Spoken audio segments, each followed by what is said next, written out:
बताओ गणेश पढ़ना सही था या गधा पढ़ना सही है?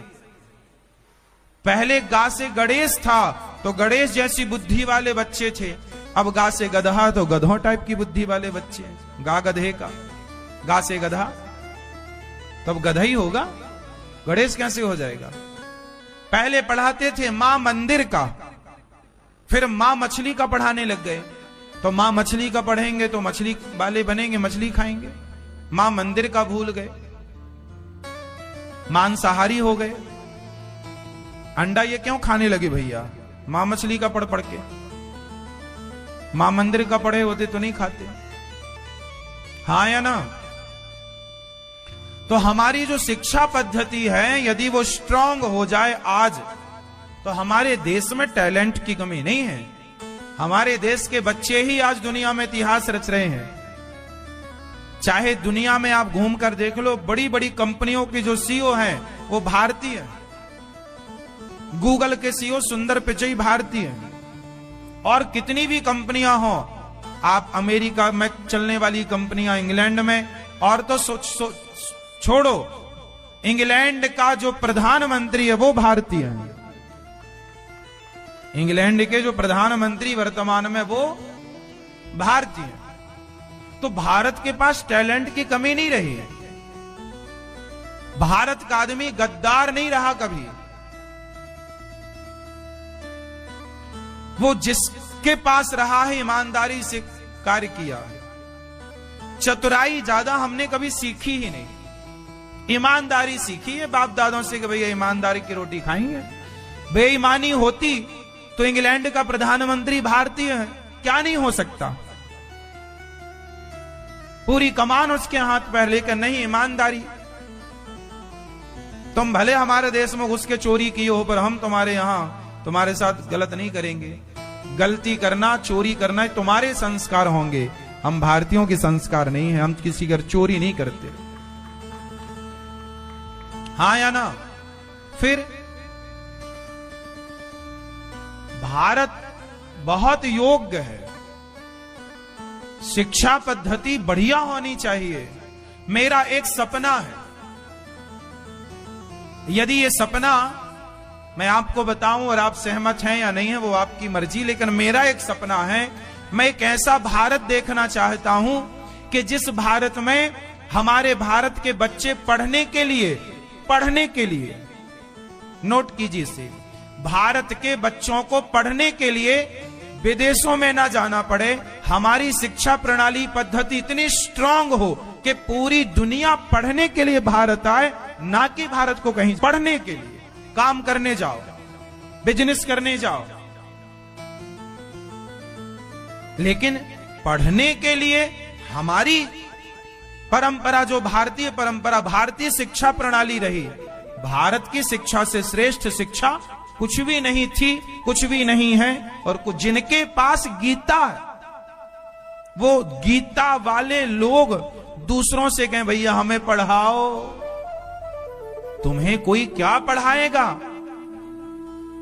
तुम अपनी गीता पढ़ लो, तुम दुनिया को पढ़ाओगे। विडंबना तो ये है कि हम अपने शास्त्रों को, अपनी शिक्षा को समझ नहीं पाए, अपने दर्शन को नहीं समझ पाए, अपने उपनिषद नहीं समझ पाए, अपना वेद नहीं समझ पाए। वो साइंस से भरा है।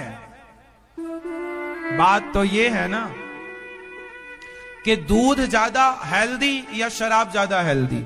सवाल आपसे, स्वास्थ्य के लिए दूध अच्छा है या शराब? फर्स्ट, स्वास्थ्य के लिए क्या अच्छा है? दूध अच्छा है। लेकिन लोग दूध ना पीकर शराब पी रहे हैं। कौन समझाए इन्हें कि भाई दूध अच्छा है, शराब अच्छी नहीं है? उसी तरह शिक्षा में भारत की शिक्षा दूध की तरह है, बाकी शिक्षा शराब की तरह है। लेकिन लोगों को शराब पसंद है, दूध पसंद है ही नहीं। इसमें दूध का दोष नहीं है, इसमें पसंद का दोष है कि आपको पसंद शराब है। हमारा भारत का जो दूध मतलब हमारी जो शिक्षा है, हमारी शिक्षा कौन से शिक्षा की बात करते हैं आप? साइंटिस्ट हमारे यहां 4 हैं, मेरे संग दोहराना, साधु, संत, ऋषि, मुनि। इनमें जो ऋषि हैं तीसरे नंबर के, ऋषि का मतलब बताओ? ऋषि का अर्थ ही है रिसर्च करने वाले। ऋषि का अर्थ है, जोर से, रिसर्च करने वाले ऋषि। मैया को जगाओ, मैया राम राम। तो ना है किसे फिर? अपनी संस्कृति जानने में चलो। तो हमारी जो परंपरा है ऋषि परंपरा। ऋषि का मतलब रिसर्च करने वाले साइंटिस्ट, जिन्हें आज वैज्ञानिक कहा जाता, साइंटिस्ट कहा जाता है। एक्चुअल में उन्हें उस जमाने में ऋषि नाम से संबोधित किया जाता था। ये ऋषि है। ऋषि मीन्स रिसर्च करने वाले। अब देखिए, हमारे भारत में इन ऋषियों ने रिसर्च करके एक पुष्पक विमान बनाया। बताओ, पुष्पक विमान राइट ब्रदर्स ने बनाया था या उनके पिताजी ने? पुष्पक विमान किसने बनाया? कुबेर का विमान था ये, जिसे रावण ने छीन लिया। और ये ऋषियों की देन है। हमारे यहां एक कामक विमान की भी चर्चा है। एक दलपदे नाम के ऋषि हुए हैं, उन्होंने भी एक विमान बनाया था 1885-90 के दशक में। उसके बाद जो राइट ब्रदर्स हैं, उन्होंने उस विमान की जो ड्राइंग थी, जो दलपदे जी ने बनाया, जो भारतीय वैज्ञानिक थे, उनकी ड्राइंग को, उस समय देश गुलाम था, तो उनकी ड्राइंग को कॉपी कर लिया अंग्रेजों ने, जाकर के राइट ब्रदर्स को दिया। उस समय राइट ब्रदर्स की पंचर की दुकान हुआ करती थी। राइट ब्रदर्स ने उस ड्राइंग पर काम करना स्टार्ट किया और 1903 में उन्होंने एक सफल विमान परीक्षण किया।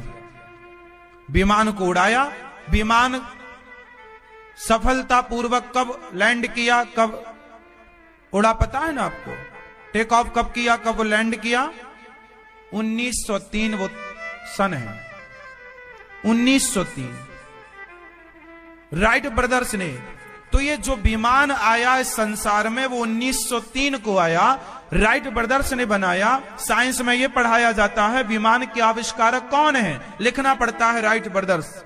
दलपदे जी लिख दोगे तो नंबर गलत हो जाएगा। की बात अब कर रही है 100 साल से, 200 साल से, पर हमारे ऋषियों ने पुष्पक विमान 8 लाख साल पुराना तो राम सेतु है। तो विमान की बात 8 लाख वर्ष पुरानी है। तो हमारे पास विमानों की संरचना, विमानों के बारे में जानकारी कब थी? लाखों साल पहले। तो मैं 100-200 साल पहले से ज्ञान है। तो हमारे यहां जो ऋषि थे वो रिसर्च करते थे।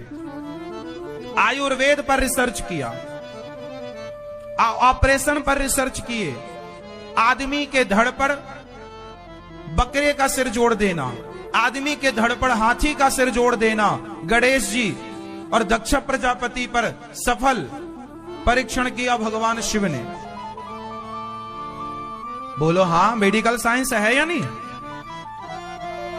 सबसे पहले सर्जन भगवान शिव, 2 ऑपरेशन किए, सफल। आज तक साइंस वहां तक नहीं पहुंच पाई जहां हम पहुंच गए थे। महाभारत चल रहा था कुरुक्षेत्र में, और आंखों देखा हाल बता रहे थे धृतराष्ट्र को संजय। हाँ या ना? तो आप बताओ कैसे बता रहे थे? जो आज टेक्नोलॉजी है, अब वृंदावन में कथा चल और इसका लाइव प्रसारण लोग अपने घरों में देख रहे हैं। यह टेक्नोलॉजी जो आज है, इसका प्रयोग महाभारत में हुआ था। संजय इसी से तो बता रहे थे। शास्त्रों में यह टेक्नोलॉजी पहले से थी। आज विज्ञान एक स्त्री के गर्भ को दूसरे स्त्री के गर्भ में स्थापित कर देता है। यह 5,500 साल पहले हो चुका। माता देवकी के गर्भ से बलराम जी को निकालकर माता रोहिणी के गर्भ में ट्रांसफर किया गया था कि नहीं? हाँ या ना? देवकी मां के 7वें गर्भ को शास्त्रों की सम्मान नहीं किया, इसलिए तुम्हारे बच्चे शराबी बन गए।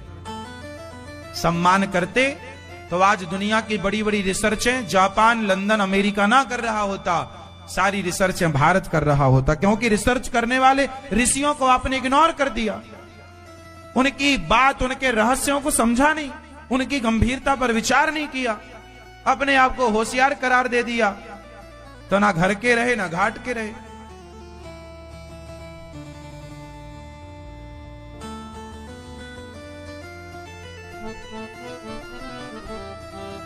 हमारे देश में चाणक्य का नाम सुना होगा। चाणक्य के नालंदा विश्वविद्यालय में आग लगाई थी। लगभग 11 महीने तक उनकी लाइब्रेरी, पुस्तकालय जलता रहा। आग भी, उनकी पुस्तकों को जलाने में आग को 11 महीने लगे। कितनी पुस्तकें रही होंगी कि उनको जलाने के लिए आग को कितना टाइम लगा? आग को 11 महीने लगा। हल्के में ले रहे हैं भारतीय संस्कृति को। भारत कहां कम था? इतिहास को झांकने की कोशिश की, देखने की कोशिश की। जिन इंग्लैंडियों के पास 1811 में पहला स्कूल बना, उस समय हमारे यहां रामचरितमानस लिखी जा चुकी थी। 1554 में तुलसीदास जी का जन्म हुआ। कब? 1554 में। 1809 12 फरवरी को डार्विन का जन्म हुआ। वो डार्विन जो कहते हैं कि हम बंदरों की संतान हैं।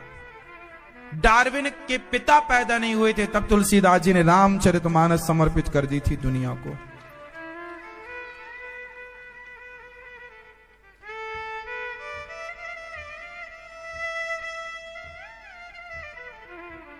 क्या क्या बताएं हम आपको। 1000 साल पहले आज से, तुलसीदास जी तो 1554 में आए, उनके बहुत पहले, आज से ठीक 1000 साल पहले हमारे देश में एक विभूति आई, श्री रामानुजाचार्य जी, जिनका स्वरूप ये है, ये विराजे हैं। श्री रामानुजाचार्य जी ये कौन है? दक्षिण में इनका जन्म हुआ। उस समय हमारे देश में बौद्धों का बोलबाला था। आपको पता है, अंग्रेजों से पहले मुगल आए, मुगलों से पहले बौद्ध आए। बौद्धों ने खूब ऊधम मचाया। बौद्धों ने सारे गुरुकुलों को, जैसे गन्ने को नहीं पेरा जाता, वो 2 के बीच में गन्ना डाल दे उसका जूस निकल आता है, ऐसे ही जो संस्कृत पढ़ाने वाले गुरुजी थे उनको उस कोल्हू में डालकर पीस देते थे बौद्ध लोग। इतना इन्होंने बौद्धों को शास्त्रार्थ में बोलो पराजित किया और पुनः सनातन धर्म की स्थापना की। आज से 1000 साल पहले आपने दक्षिण में एक मंदिर सुना होगा, रंगनाथ जी, श्री रंगम। किस किसने सुना है श्री रंगम? रामेश्वरम सुना है? चलो बताओ, तिरुपति बालाजी का नाम किस किसने सुना है? अब तिरुपति बालाजी तो गए होंगे आप लोग, हाँ या ना? नहीं गए? फोटो देखी होगी। इनको ध्यान से देखिए, तिरुपति बालाजी को ध्यान से देखिए। इनके एक हाथ में शंख है, ये देखिए, और एक हाथ में चक्र है, हाँ या ना? अब आप बताइए कि इनके हाथ में ये जो शंख चक्र है, ये शंख चक्र इनके हाथ में किसने दिए थे? नहीं पता? तो सुन लो, 1000 साल पहले श्री रामानुजाचार्य जी ने, उस समय भगवान को शैव्य लोग शिव के उपासक मानते थे कि ये कार्तिकेय जी हैं। 1000 साल पहले एक झगड़ा था तिरुमला में। ये कहां विराजे हैं?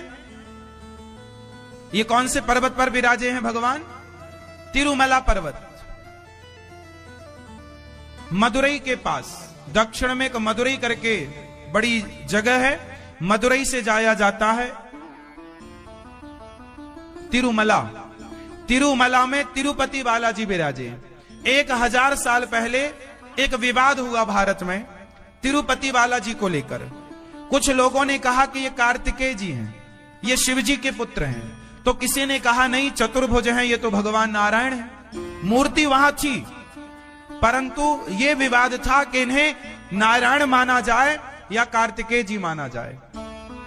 तो फिर रामानुजाचार्य जी पहुंचे और रामानुजाचार्य जी ने कहा कि दरवाजा करो बंद और डम, तो समझ लो कि ये शिव जी का परिवार है, और यदि ये शंख चक्र धारण करें तो समझ लो कि ये साक्षात नारायण है। लो भैया, रामानुजाचार्य जी ने शंख चक्र रखे और डमरू और धनुष रखा और ताला बंद कर दिया। चारों ओर से पहरेदारी हुई।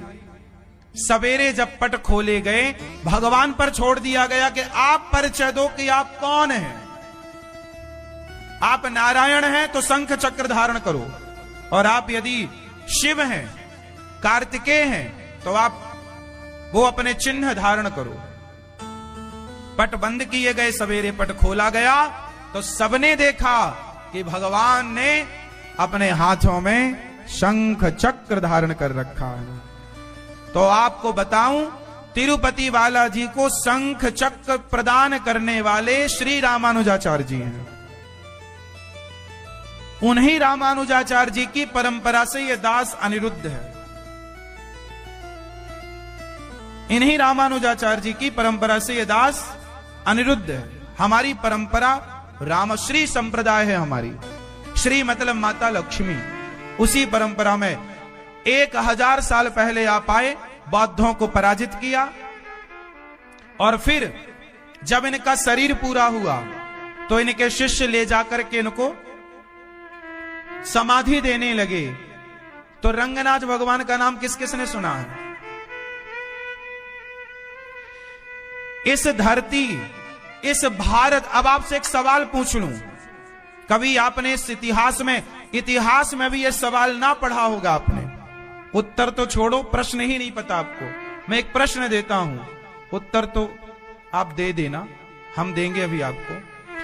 भारत की सबसे पहली मूर्ति, भारत देश में भगवान का सबसे पहला विग्रह कौन सा है?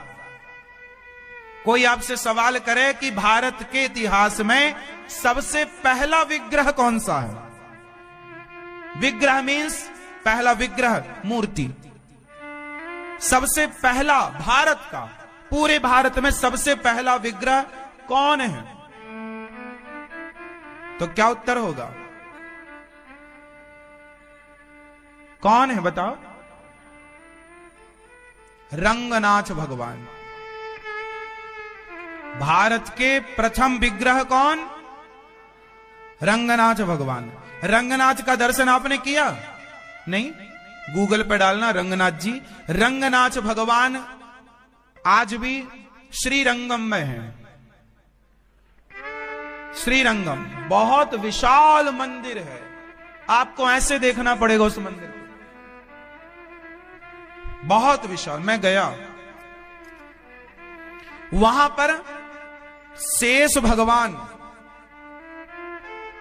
नारायण लेटे हुए हैं और लक्ष्मी जी चरण दबा रही हैं। लक्ष्मी जी चरण दबाती हुई, भगवान लेटे हुए। आपने भी पीतल की मूर्ति देखी होगी, आप में से कुछ घरों में होंगी। शेष भगवान है और नारायण भगवान लेटे हो, लक्ष्मी जी पांव। वो विग्रह श्री रंगम का विग्रह है, वो रंगनाथ जी हैं। रामचरितमानस में एक चौपाई है, एक दोहा है, जिसमें तुलसीदास जी ने रंगनाथ जी को स्मरण किया। बार बार बर मांगहूं, हरस देहु श्रीरंग, पद सरोज अनुपायनी, भक्ति सदा सतसंग। तो जो रंगनाथ जी हैं वो पहले अयोध्या, रंगनाथ जी कौन? रंगनाथ जी वो हैं जिनकी पूजा दशरथ जी और मनु शत्रुपा का नाम किस किसने सुना है? मनु और शत्रुपा। दशरथ जी पिछले जन्म में मनु थे, कौशल्या मैया पिछले जन्म में, जोर से मेरी मां, शत्रुपा थी। तो जो दशरथ जी थे, अच्छा मनु कहां के राजा थे? अयोध्या के। मनु शत्रुपा ये ब्रह्मा जी से प्रकट हुए हैं। भगवान ब्रह्मा जी के वाम दाहिने अंग से मनु और वाम अंग से शत्रुपा। जब मनु शत्रुपा आए और 12 भगवान ने हिरण्याक्ष को मारकर पृथ्वी की स्थापना की। ये शुरुआत, जब पृथ्वी की शुरुआती बात थी, मैं तब से स्टार्ट कर रहा हूं। मनु जी महाराज ने जब पृथ्वी को स्थापित किया और जब सृष्टि प्रारंभ की तो मनु जी ने घोर तप किया। भगवान प्रकट हुए, मांगो। भगवान से मनु जी ने कहा कि आप जैसा पुत्र चाहिए। तो मनु जी ने कहा मेरे जैसा तो कोई हो नहीं सकता, तो मैं ही आऊंगा। तो मनु जी ने कहा जब तक आप नहीं आएंगे तब तक आप अपना कोई विग्रह हमें प्रदान कीजिए, हम उनकी सेवा करें, उनको भोग लगाएं, तो हमें आपका लगेगा कि हम आपके पास हैं। तब मनु जी के लिए भगवान नारायण, जो कि उन्हें वरदान देने के लिए आए, भगवान नारायण ने अपना क्षीर सागर का वही स्वरूप मनु जी की सेवा के लिए, कि मनु जी इस विग्रह की सेवा करें, इसके लिए मनु जी के लिए भगवान ने अपने आप को विग्रह रूप, मैया इन्हें मनु जी ने कहां स्थापित किया? अयोध्या जी में। फिर मनु के वंश में जितने राजा हुए, चाहे वो दिलीप हो, रघु हो, सगर हो, इन्हीं के वंश में नभग नभग के नाभाग अम्बरीश जी, सब इन्होंने पूजा की रंगनाथ जी की। और पूजा करते करते करते करते दशरथ जी ने भी पूजा की। कौशल्या मैया भी इन्हीं की पूजा करती थी, रंगनाथ भगवान की। फिर एक घटना घट गई। राम जी जब वनवास से लौटे, विभीषण जी को लंका का राजा बनाया। तो जब विभीषण जी पहली बार अयोध्या आए तो राम जी ने अपने भगवान से मिलाया सबको। राम जी के भगवान रंगनाथ भगवान, एक रूप में वो रंगनाथ तो भगवान रंगनाथ जी, और दूसरे रूप में राम। राम भी रंगनाथ है और रंगनाथ ही राम है, इनमें अंतर नहीं है। तो विभीषण जी ने जब रंगनाथ जी को देखा तो विभीषण जी बोले, राम जी मैं आपसे कुछ चाहता हूं। क्या? बोले आपके भगवान बहुत अच्छे हैं, आप भगवान दे दो। आप तो खुद रंगनाथ जी हो, तो आप तो अयोध्या वालों के लिए राम के रूप में आप हो। हम लंका में हमारे पास कोई भगवान जी आए नहीं, हम तो पापी आदमी, राक्षस, रावण थोड़ी कोई पूजा वूजा करता था।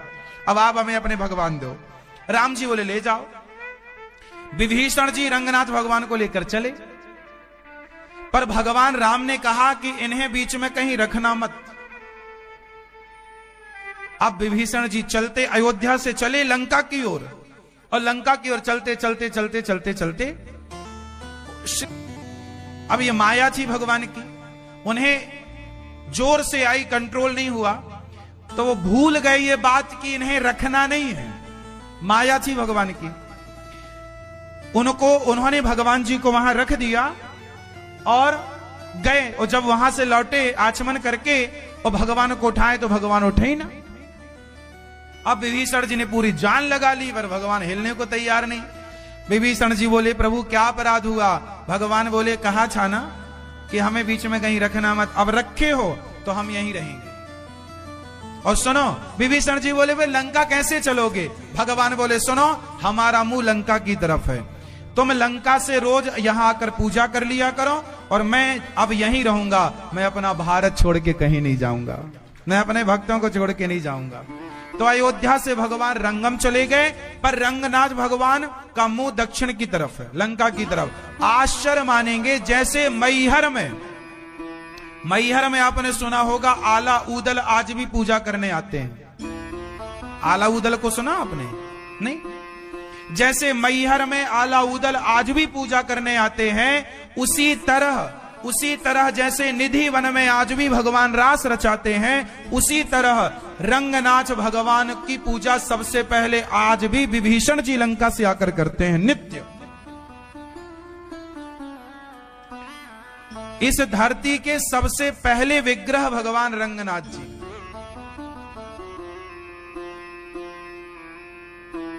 वो रंगनाथ जी जो अयोध्या जी में थे, विभीषण जी के कहने से रंगम चले गए। उसी रंगम में हमारे रामानुजाचार्य जी रहते थे, उनकी सेवा करते। अभी आपने देखा ना, भगवान लेटे हैं, रंगनाथ जी कैसे हैं? जोर से बोलो मेरी मां। लेटे हैं, लेकिन जब रामानुजाचार्य जी उन्हें माला पहनाते थे तो भगवान उठकर 1000 साल पहले आए, और जब इनका शरीर पूरा हुआ तो जब शरीर पूरा करके श्री रामानुजाचार्य जी गए तो इनके शिष्यों ने इनको अंतिम समाधि की ओर कार्यक्रम बढ़ाया। तो रंगनाथ भगवान रोने लगे, मेरे रामानुज को मत ले जाओ। तो भक्तों ने कहा कि प्रभु इनका तो शरीर अब पूरा हो गया, अब कैसे? बोले नहीं, भले शरीर पूरा हो गया, इन्हें आज भी रखो।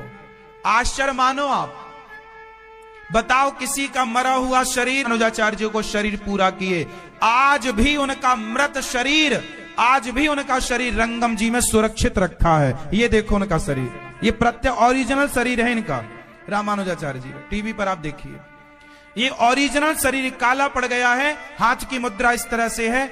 आज भी इनका शरीर केवल साल में एक बार चंदन का लेप होता है। अब बड़े बड़े वैज्ञानिकों के लिए आश्चर्य है कि 1000 साल से शरीर कैसे है भगवान की कृपा। ये रामानुजाचार्य जी कोई सामान्य नहीं, साक्षात लक्ष्मण जी के अवतार हैं, साक्षात शेषावतार हैं। इसी परंपरा से ये दास अनिरुद्ध है। हमारे आचार्य श्री रामानुजाचार्य। आज आप कभी रंगम जाना तो वहां स्वामी रामानुजाचार्य जी का शरीर जरूर देखना। और ये कोई कहानियां नहीं है, आप जाइए, अपने सबको देखने को मिलता है। साल में एक बार जब चंदन का लेप होता है, लोग बड़े बड़े वैज्ञानिक पहुंचे, रिसर्च हुई उन सब बातों पर, लेकिन महापुरुषों का शरीर तो शरीर है। तो आश्चर्य मानिए आप इस बात का कि हमारे आचार्य चरण आज भी हम सब पर कृपा वर्ष। रंगनाथ जी दक्षिण में है। हमारे उत्तर भारत में मुगलों ने, अंग्रेजों ने बहुत नुकसान किया है, लेकिन दक्षिण भारत तरफ, दक्षिण की तरफ अंग्रेज मुगल पहुंच नहीं पाए। तो आज भी जो पुराने मंदिर आज भी वहां मंदिर सुरक्षित है, वही पुरानी रूपरेखाएं हैं, गगन चूमती इमारतें हैं मंदिरों की। रंग जी का, रंग श्री रंगम का बहुत आप वहां तो गए होंगे ना, शिव जी का स्थान 12 ज्योतिर्लिंग में दक्षिण में रामेश्वरम गए कि नहीं? भगवान रामेश्वरम का जो मंदिर है वो भी कितना दिव्य है। उस रामेश्वरम तक भी मुगल पहुंचे नहीं, वो मंदिर टूटा नहीं टूटा। तो आज आप देखिए रंगम। इस तरह से हमारी भारत की परंपराएं, हमारा जो धर्म है, हमारी जो संस्कृति है, वो ये है कि हमारी पढ़ाई लिखाई यदि बच्चों की ठीक हो जाए, क्या कमी है?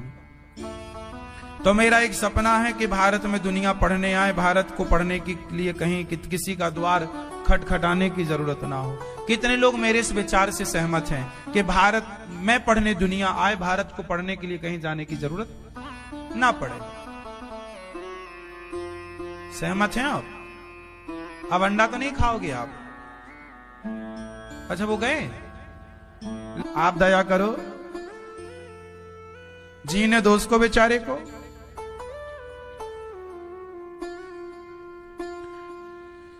भगवान के अवतार 24 हैं। 24 अवतारों में नारायण, नारद, हरि, कपिल देव, श्री राम, हंस, हयग्रीव, मोहिनी, दत्तात्रेय, सुखधाम, नरसिंह वामन व्यास जी ऋषभ देव कौमार, यज्ञ पुरुष धनवंतरी बुद्ध कल की अवतार। पृथु राजा बारह पुनि कृष्ण चंद्र भगवान, परशुराम मत्स्य कमठ पद्म पुराण प्रमाण। 24 अवतारों का निरूपण है। हमारे भगवान 24 अवतार लेकर आए और प्रत्येक अवतार का कोई ना कोई हेतु है। महाभारत का युद्ध हुआ, 99 कौरव मारे गए, दुर्योधन की जंघा टूट गई, अश्वत्थामा।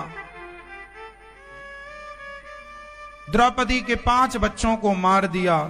दुर्योधन ने देखा कि ये पांडव नहीं, पांडव पुत्र हैं। उसी समय मृत्यु हो गई दुर्योधन की। अश्वत्थामा भागे।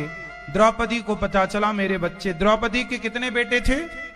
5, और 5 की हत्या अश्वत्थामा ने कर दी। द्रौपदी के पति कितने थे? 5 के 1 थे।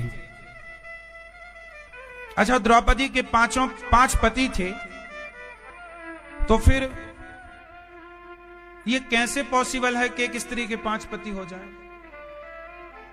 क्योंकि द्रौपदी आपके जैसी स्त्री थी क्या?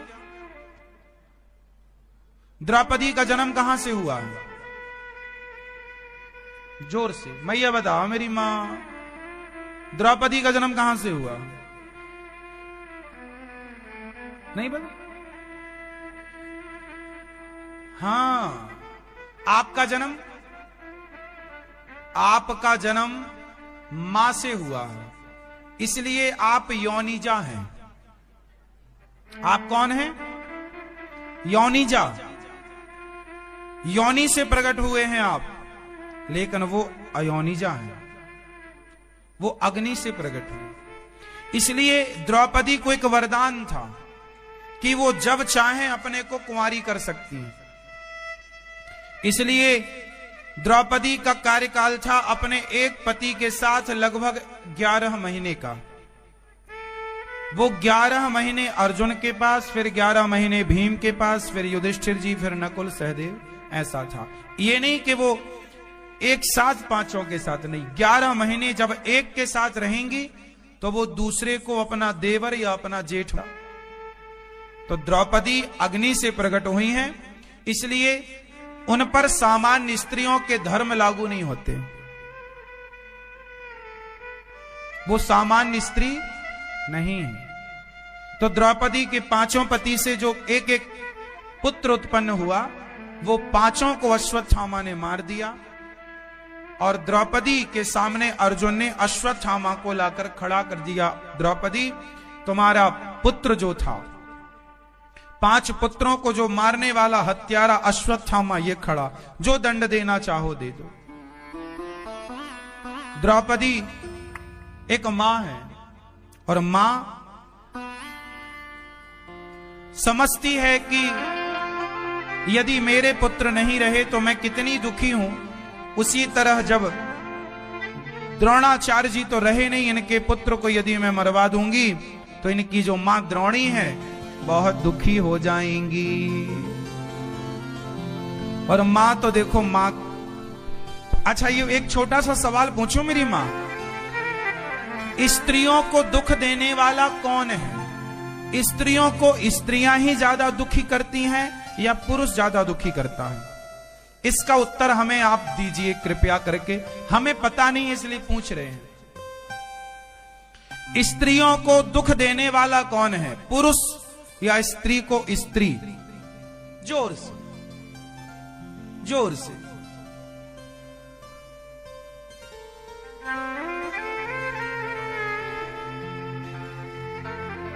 मैया, स्त्रियों को दुखी हो ही नहीं सकती। पुरुष की क्या ताकत के वो आपको दुख दे? वो तो आपका गुलाम है। पुरुष को तो झूठी बदनाम कर देती हो आप लोग।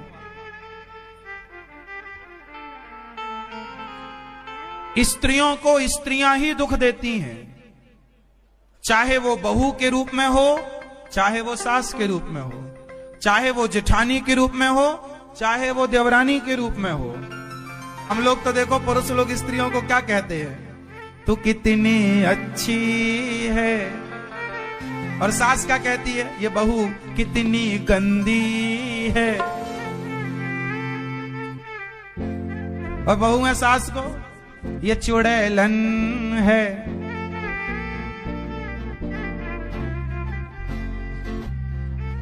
और पुरुष लोग क्या कहते हैं, तू कितनी अच्छी है। पति तो सदा कहता है अपनी पत्नी से तुम बहुत अच्छी हो, पर सास क्या कहती है, बहू बिल्कुल अच्छी नहीं है। बहू क्या कहती है, सास बिल्कुल अच्छी नहीं है। और कितने बच्चे ऐसे हैं जो अपनी मां को छोड़ चुके हैं, पत्नी के संग अलग रहते हैं। बूढ़ी मां हाथ पांव नहीं चलता फिर भी बनाकर खाती है। अरे बेटा बहू के होते बना, मां क्यों बना के खाए? जब तुम छोटे थे तो क्या मां तुमसे भोजन बनवाती थी? अब तुम बड़े हो गए हो तो मां, शारीरिक बीमारियां हैं, शारीरिक कमजोर पड़ जाता है बुढ़ापे में। सेवा करो, खुश रखो। तुम्हें क्यों मां को तंग करना है? मां तुम ही बनाओ। क्यों बनाए मां? आप क्यों नहीं बनाओ? कितने बेटे खा लेते हैं पर ये एक बार भी नहीं देखते कि मां ने खाया होगा कि नहीं। हमारे भारत में ऐसी लाखों माएं हैं जो अपने बच्चों से अलग रहती हैं, और वो भी खुशी से नहीं, बच्चों के दुर्व्यवहार के कारण। अकेले बनाती हैं, खाती हैं, बेटा देखता भी नहीं है, पूछता भी नहीं। ऐसा व्यवहार ना कीजिएगा। पहले मां को खवाओ फिर खाओ। मां के साथ रहो, मां की सेवा करते हुए अपना मां का आशीर्वाद लेकर के ही काम स्टार्ट करो, काम प्रारंभ करो। वो काम आपको सफल बनाएगा। मां की दुआएं है ना, भगवान की दुआएं, भगवान का आशीर्वाद बाद में लो, पहले मां का, क्योंकि हमने भगवान को बाद में जाना है, मां को पहले जाना है। इस संसार में जब आप आए तो पहला परिचय आपका किससे हुआ था? पहली बात किससे हुई थी? आप जब कुछ बोलते नहीं थे तब मां ने आपसे बातें करनी शुरू कर दी थी, जब आपको बोलना नहीं आता था। पहली बार आपको कपड़े मां ने पहन कर देते हो, लेकिन फिर भी मां तुम पर गुस्सा नहीं करती, अपना साफ करके तुम्हें खिलाकर खाती है। और आज यदि तुम्हारी मां बुढ़ापे में बिस्तर में मलमूत्र करने लग जाए तो तुम्हें नाक पकड़ के तुम भागते हो। ये तो उनका हम पर ऋण है, चुकाना पड़ेगा। सेवा करो, भागो मत। कहां जाओगे भाग के? देखने वाला तो सब देख ही रहा है।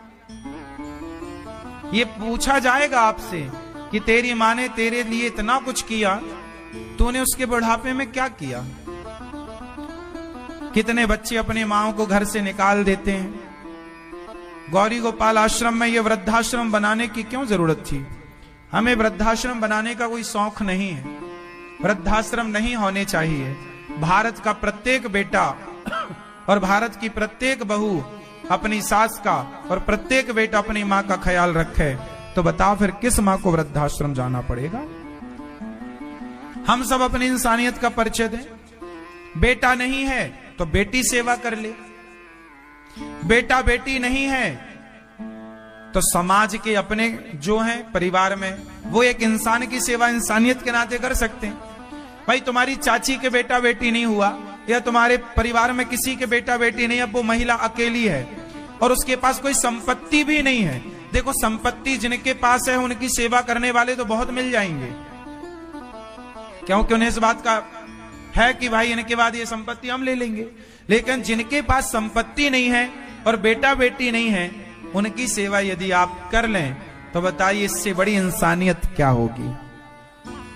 यदि हर व्यक्ति अपनी इस तरह की इंसानियत का परिचय दे तो वृद्धाश्रमों की क्या जरूरत है। ये दास अनिरुद्ध ने जिन माओं की सेवा की, उन माओं से कि स्वामी विवेकानंद जी बताइए, हमारी मां, एक बेटे ने पूछा स्वामी जी से कि स्वामी जी हमारी मां वृद्धाश्रम में रहती है और वो वहीं पर मर गई है, तो बताओ हम कितने दिन का सूतक रखें? जिसकी मां वृद्धाश्रम में मर जाती है तो उस बेटे को कितने दिन का सूतक रखना चाहिए? स्वामी विवेकानंद जी ने कहा, पगले तेरे घर में तो उसी दिन सूतक लग गया था जिस दिन तूने अपनी मां को घर से निकाला, और अब जब तक तू जिएगा तब तक तेरे घर में सूतक रहेगा। तेरा सूतक, तेरे घर का सूतक 10 दिन वाला नहीं है। अब तो सारी जिंदगी जब तक तेरी प्राण रहेंगे तब तक तेरे घर में सूतक रहेगा।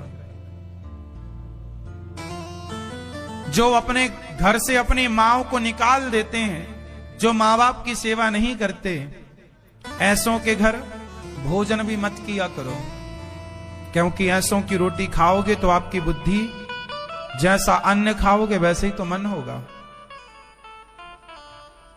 इसलिए अच्छे लोगों के टच में रहो, अच्छे लोगों के संग बैठो उठो, उन लोगों के पास ना उठो बैठो जिनके विचार गलत है। अभागे हैं वो जो अपनी मां की सेवा नहीं करते, भाग्यशाली हैं आप जैसे कुछ लोग जो अपने घर की मां की सेवा करते हैं, और गौरी गोपाल आश्रम में रहने वाली माओं के लिए भी आप अपने सहयोग के हाथ बढ़ाते हैं। आपसे बस यही मैं प्रार्थना करूंगा कि ईश्वर ने आपको लायक बनाया है तो आप भी इन वृद्ध माओं के लिए सहयोगी बनकर आइएगा, आप भी इन माओं का सहयोग कीजिएगा। गौरी गोपाल आश्रम में 273 माताएं हैं। आपने कितने लोगों ने दर्शन किया है माओं का? आप अपनी मां के पांव दबाते हो, सेवा करते हो? हाँ? मां नहीं है, मां नहीं है। जब थी तो सेवा करते थे। आप जी आपकी मां हैं भैया। मां थोड़ा, बहू कितनी भी अच्छी है, बहुत अच्छी है, फिर भी आप 2-5 मिनट बैठो, मां कैसी हो, सब ठीक है, स्वास्थ्य ठीक है, कोई दिक्कत तो नहीं। आजकल बड़े बड़े घरों में ना बेटे समय नहीं मिलता तो नौकर लगा देते हैं मां के लिए। एक से हमने पूछा, क्यों जी मां की सेवा करते हो? बोला महाराज जी 4 नौकर लगे हैं मां के लिए, जो मां को चाहिए बना के खाने को देने वाले, कपड़े लत्ते साफ करने वाले, सुव्यवस्थित। तो हमने कहा 2 नौकर और रखो या 3 रख लो। बोले किस लिए? मैंने कहा आप तो बहुत बिजी रहते हैं, आपको अपनी पत्नी से प्यार करने का समय कहां मिलता होगा, नौकर रख लो 2-3, वो करते रहेंगे प्यार पत्नी से।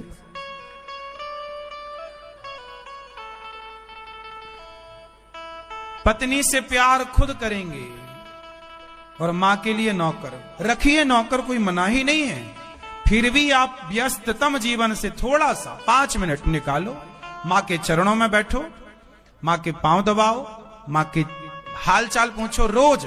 ऐसा नहीं कि महीनों में एक बार। यदि आपकी मां आस पास है, आप मां के साथ रहते हैं तो रोज, और यदि आपकी मां आपके बड़े भैया के पास है या आपकी मां आपके छोटे भैया के पास है तो आप जाओ। यदि पास में है तो हर 2-4 दिन चले जाओ, थोड़ा दूर है तो फोन से ही बात कर लो, मां कैसी हो, कोई दिक्कत हो तो आप यहां आ जाओ। मोबाइल है आजकल, है ना? कुछ बच्चे फोन भी नहीं लगाते अपनी मां को। गौरी गोपाल आश्रम में माताएं रहती हैं, बेटे फोन तक नहीं लगाते अपनी मां को। फोन की तो छोड़ो, अभी कुछ दिन पहले एक मां की मृत्यु होगी गौरी गोपाल आश्रम में, तो हमने बेटे को सूचना दी, बेटा तुम्हारी मां की आखिरी सांस पूरी हो चुकी है, अंतिम समय है, आके दर्शन कर लो। मां के जब प्राण निकल गए तो बोला गया कि बेटा आ जाओ, अपनी मां का अंतिम दर्शन तो कर लो। बेटे ने साफ मना कर लिया, मैं नहीं आ पाऊंगा, मेरे पास समय नहीं है। मां मर गई। आप लोगों से बस यही प्रार्थना है कि आप इन माओं का सहारा बनिएगा, और गौरी गोपाल आश्रम में जो माओं की सेवा होती है पहले अपनी आंखों से देखिएगा। ये हमारी माओं के जो हाथ आशीर्वाद के लिए बढ़ रहे हैं ना, ये मां की दुआएं हैं साहब। मां की दुआएं खूब लेना, कहीं भी जाना तो मां का आशीर्वाद लेकर जाना। मां जीवित है तो सेवा करो, और नहीं है तो ये समझो कि गौरी गोपाल आश्रम में मेरी एक मां है, उस मां की सेवा करो। आधा घंटा एक्स्ट्रा काम करना, 2 पैसे 5 पैसे, 2 रुपए 5 रुपए, 100 रुपए 1000 रुपए ज्यादा कमाओ, इसलिए कि आपकी एक मां गौरी गोपाल आश्रम में रहती है, और कमाई का कुछ हिस्सा, भले 10 रुपए ही सही, भले 20 रुपए ही सही, भले 100 रुपए ही सही, पर कुछ हिस्सा कमाई का इन माओं के लिए आपकी ओर से समर्पित होने चाहिए। ये दास अनिरुद्ध, यदि हम ये कार्य कर रहे हैं तो आपका धर्म है कि आप सहयोग करें। क्यों जी, सहयोग करना आपका धर्म है या नहीं? ये कार्य कोई हम सभी का तो है ना। ईश्वर ने मुझे इस कार्य के लिए चुना है, तो ईश्वर ने आपको भी तो ये प्रेरणा दी कि आप भी इस कार्य से जुड़ करके हम सब सहयोगी बने।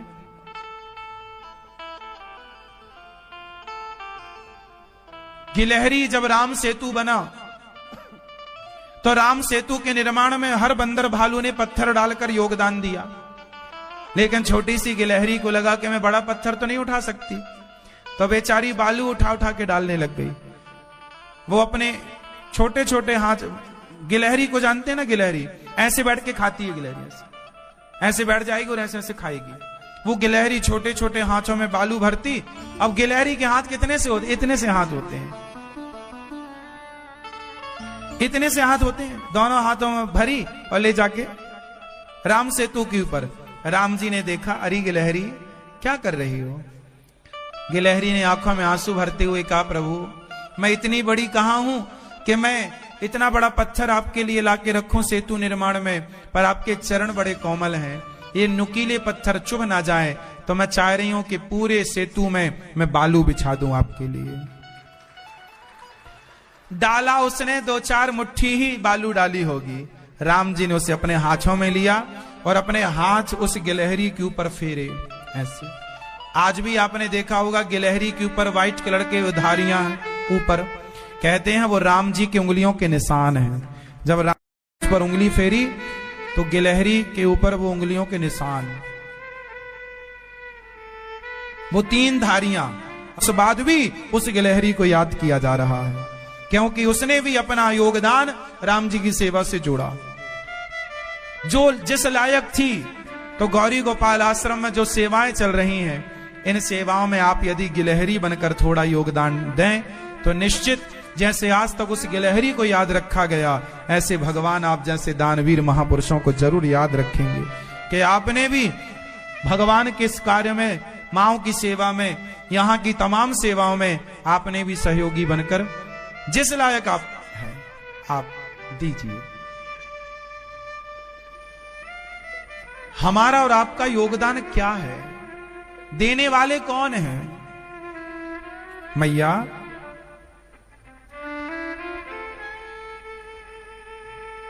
देनहार कोई और है।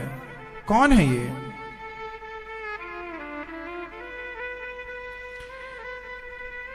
एक राजा दान करते थे, तो तुलसीदास जी ने कहा कि भाई आप दान करते हो, लेकिन आप आंखों को नीचे क्यों रखते हैं? तो उन्होंने कहा कि देनहार को और है,